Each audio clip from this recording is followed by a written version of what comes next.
Depend کرتا ہے آپ کے اپنے عمل پر، آپ کی اپنی سوچ پر. اب عمل ہے نہیں، اور موت اور اس کے بعد کا علم ہے بندے کو، وہ ڈرے گا کہ یار اس حال میں مر گیا تو میرا کیا بنے گا. یہ ایک ڈر ہے. ایک ڈر، اس کو آپ ڈر کہیں یا اس کو آپ جو بھی نام دیں، وہ دنیا کا چھوٹ جانا، بیوی بچوں کا چھوٹ جانا، مال و اسباب و دولت کا چھوٹ جانا، یہ ایک ڈر ہے. تو یہ الگ الگ چیزیں ہیں. ہاں، سیدنا بلال حبشی رضی اللہ تعالی عنہ کی سیرت کو دیکھتے ہیں تو جب ان کا آخری وقت تھا اور جب ان کی گھر میں رونے کا سلسلہ تھا تو آپ نے فرمایا کہ کیوں روتے ہو، کل بلال سرکار و صحابہ سے ملے گا صلی اللہ علیہ وسلم رضی اللہ تعالی عنہ. تو یہ بھی ایک سوچ ہے. تو بعضوں کے لیے یہ سوچ ڈرنے والی ہے، بعضوں کے لیے سوچ یہ ہے کہ جان تو جاتے ہی جائے گی قیامت. یہ ہے جان تو جاتے ہی جائے گی قیامت. یہ ہے یہاں تو مرنے پہ ٹھہرا ہے نظارہ تیرا. یہ قبر میں سرکار آئیں تو میں قدموں میں گروں، گر فرشتے بھی اٹھائیں تو میں ان سے یوں کہوں، اب تو پائے ناز سے میں اے فرشتوں کیوں اٹھوں، مر کے پہنچا ہوں یہاں اس دل ربا کے واسطے. تو اب یہ الگ الگ کیفیتیں ہیں. اس لیے میں اس کے گفتگو کے اینڈ میں یہ کہوں گا کہ اللہ پاک سے یہ دعا کرنی چاہیے، یا اللہ مجھے تیری ملاقات کا شوق عطا فرما. کمال کی دعا ہے. یا اللہ مجھے تیری ملاقات کا شوق عطا فرما. باقاعدہ اس موضوع پر پوری حدیث موجود ہے جس کا میں آپ کو مضمون شیئر کروں کہ نبی پاک صلی اللہ علیہ وسلم نے کچھ یوں فرمایا ہے کہ جس بندہ جب رب سے ملاقات کو پسند کرتا ہے تو اللہ پاک بھی اس کی ملاقات کو پسند فرماتا ہے.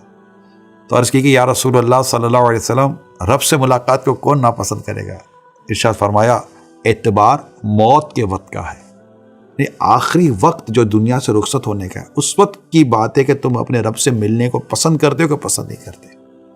یہ بات بہت سنجیدہ کرنے والی ہے کہ ہر شخص پر روح قبض ہونے سے پہلے، جب کسی بھی لمحے پہلے اس پر یہ بات ظاہر کر دی جاتی ہے کہ اس کا ٹھکانہ کہاں ہے. اب آپ بتائیے کہ جس نے اپنا ٹھکانہ جہنم میں دیکھ لیا ہو، وہ مرنا کیسے پسند کرے گا؟ اللہ پاک ہمارے حال پر رحم فرمائے. اور جس نے جنت میں اپنا ٹھکانہ دیکھ لیا ہو، وہ جینے کو کیسے پسند کرے گا؟ میں جلدی مروں اور اپنی اس اللہ پاک نے جو میرے لیے نعمتیں تیار کی ہیں اس کو پانے میں کامیاب ہو جاؤں. تو زندگی کا گزرنا اس پر بڑا ڈیپینڈ کرتا ہے. میں ایک کتاب میں پڑھا تھا، جس طرح زندگی کا انداز سیم نہیں ہے نا، اس طرح موت کا انداز بھی سیم نہیں ہے. جس طرح موت کا انداز سیم نہیں ہے نا، اس طرح قبر کا معاملہ بھی سیم نہیں ہے. جس طرح قبر کا معاملہ سیم نہیں ہے، اس طرح قیامت کے دن اٹھنے کا معاملہ بھی سیم نہیں ہے. اور جس طرح قیامت کے دن اٹھنے کا معاملہ سیم نہیں ہے نا کہ کوئی کہاں ہوگا، کوئی کہاں ہوگا، کوئی کس حال میں ہوگا، اس طرح فیصلہ بھی ہے کہ نہیں ہے کس کے لیے کیا فیصلہ ہوگا، کس کے لیے کیا فیصلہ ہوگا. تو وہ حدیث پاک آپ کو یاد دلا دو، دنیا آخرت کی کھیتی ہے. ہم جیسا دنیا میں بیج بوئیں گے ویسا ہی آخرت میں کاٹیں گے. میں آپ سے ایک اور بات شیئر کروں. ابھی میں یورپ کے اور UK کے سفر سے جب میں واپس آ رہا تھا تو میرے ساتھ ایک اسلامی بھائی تھے. تو وہاں پر ہم بورڈنگ وغیرہ کرانے کے بعد جب آپ جہاز کی طرف جاتے ہیں، کرافٹ کی طرف، تو ڈیفینیٹ آپ کو بہت کچھ نکالنا پڑتا ہے سامان. ہمارے ایک اسلامی بھائی کا بیگ کچھ 6 مرتبہ اسکیننگ سے گزرا.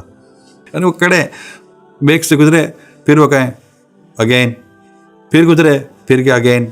اب اس میں تو چھوٹی چھوٹی عطر کی کچھ نہ کچھ بوتلیں نکلا کرتی تھے. آخری کو چھٹے سفر کے اندر جب چھٹا وزٹ ہوا اس بیگ کا، تو کہیں کونے میں کھانچے میں کوئی اتنی سی عطر کی شیشی پھر نکلی. تو لکوڈ تھا، تو لکوڈ کے لیے ڈیفینیٹلی کوئی رول بنے ہوئے ہیں. میں دیکھتا ہوں، میں آپ کو صحیح بتاؤں، دیکھ میرے ساتھ جو اسلام پہ تھا، میں نے کہا کچھ تصور ہو رہا ہے کیا؟ قیامت.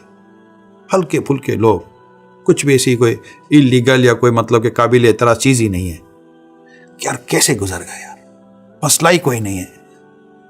جیسے نکلے ٹوٹو بھی نہیں بجا. آگے جو کھڑے ہیں کہ ویلکم، وہ جو نہیں وہ روایت کے پل سرا سے ہلکے پھلکے لوگ آسانی سے گزر جائیں گے. کمال کمال. اچھا یہاں تو چلو بندہ کچھ بھی کرا کر نکل بھی جاتا ہے، کسی کو نظر آیا کسی کو نظر نہیں آیا، رائٹ. جو پکڑے جاتے ہیں نا، پتہ نہیں کتنے تو نکل جاتے ہوں گے، ان میں سے بھی کچھ پکڑے جاتے ہوں گے. قیامت کے دن کیسے نکلیں گے؟ اللہ پاک کی اگر رحمت شامل نہ ہوئی تو. نامہ اعمال کے بارے میں کیا کہتے ہیں آپ؟ ایسی کون سی چیزیں نامہ اعمال میں ہمارے جو غلط نہ ہو؟ بتائیے. کتنے گناہ نامہ اعمال میں بھرے ہوئے، اور کتنے سوالات کے جوابات تو بھر ہی نہیں سکتے نا. اس تو غور کیجیے، نبی پاک صلی اللہ علیہ وسلم کی حدیث میں آپ کے سامنے شیئر کر رہا ہوں. حضرت عائشہ صدیقہ رضی اللہ تعالی عنہا سے یہ روایتیں ملتی ہیں کہ بے حساب، مطلب کہ یہ دعا کرو کہ پوچھ گچھ نہ ہو. کہ جس سے پوچھ گچھ ہوئی نا، وہ پھنس جائے گا، وہ ہلاک ہو گیا۔